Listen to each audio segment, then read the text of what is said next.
வணக்கம் students and scholars, professors and academicians.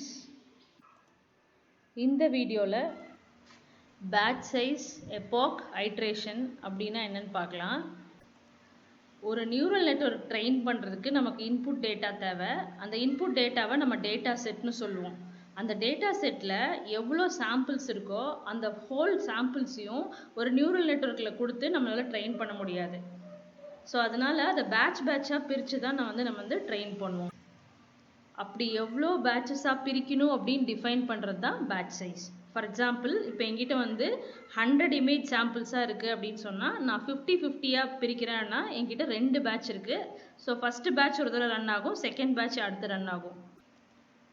அதுவே அந்த 100 இமேஜ் சாம்பிள்ஸை வந்து நான் 10 பேட்சஸாக பிரிக்கிறேன் அப்படின்னு சொன்னால் 10 டைம்ஸ் வந்து ரன் ஆகும். அதாவது 10 சாம்பிள்ஸ் ஃபஸ்ட்டு பேட்சாகவும், அடுத்த 10 சாம்பிள்ஸ் வந்து செகண்ட் பேட்சாகவும், அதுக்கடுத்த 10 சாம்பிள்ஸ் வந்து தேர்டு பேட்சாகவும் ரன் ஆகிட்டே இருக்கும். அதாவது 1லேருந்து 10 வரைக்கும் ஃபஸ்ட்டு பேட்ச்சு, 11லேருந்து 20 வரைக்கும் செகண்ட் பேட்ச்சு, 21லேருந்து 30 வரைக்கும் நெக்ஸ்ட் பேட்ச். இந்த மாதிரி 10 பேட்சஸ் வந்து ரன் ஆகும். இப்போ அதே 100 இமேஜை பேட்ச் சைஸ் ஈக்குவல் டு 25 நான் டிஃபைன் பண்ணேன்னா 4 பேட்சஸாக ரன் ஆகும். First 25, next 25, next 25, next 25.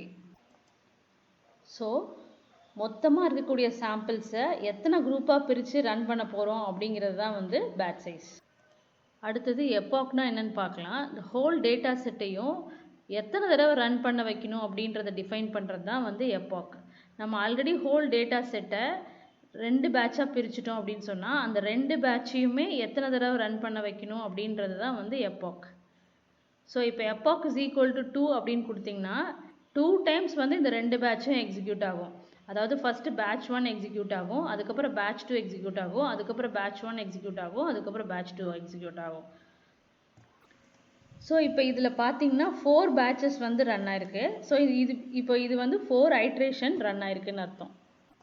அதாவது ஒரு எப்பாக்கை கம்ப்ளீட் பண்ணுறதுக்கு எவ்வளோ பேட்சஸ் யூஸ் பண்ணியிருக்கோம் அப்படிங்கிறது தான் வந்து ஐட்ரேஷன்.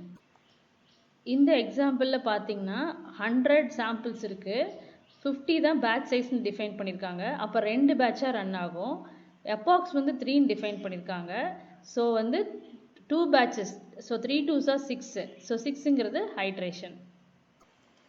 இந்த எக்ஸாம்பிளில் பார்த்தீங்கன்னா 4 பேட்சஸாக ரன் பண்ணுறாங்க, 6 எப்பாக்ஸ்க்கு ரன் பண்ணணும். அதனால 6 4s are 24. அடுத்தது நீங்களே ட்ரை பண்ணி பாருங்கள். டேட்டா செட்டில் 2000 சாம்பிள்ஸ் இருக்குது, பேட்ச் சைஸ் 500ன்னு டிஃபைன் பண்ணிவிட்டு 1 எப்பாக்கு ரன் பண்ணணும்னா எத்தனை ஐட்ரேஷன் தேவைப்படும்? இப்போ பேட்ச் சைஸ், எப்பாக், ஐட்ரேஷன்னா என்னென்னு உங்களுக்கு புரிஞ்சிருக்கும். இது மாதிரி சில கொஷின்ஸ்க்கெல்லாம் வந்து குவிஸ் ஃபார்மேட்டில் எடுத்திருக்கேன். அதோட லிங்க் வந்து டிஸ்கிரிப்ஷன் பாக்ஸில் இருக்குது, நீங்கள் ட்ரை பண்ணி பாருங்கள். தேங்க்யூ.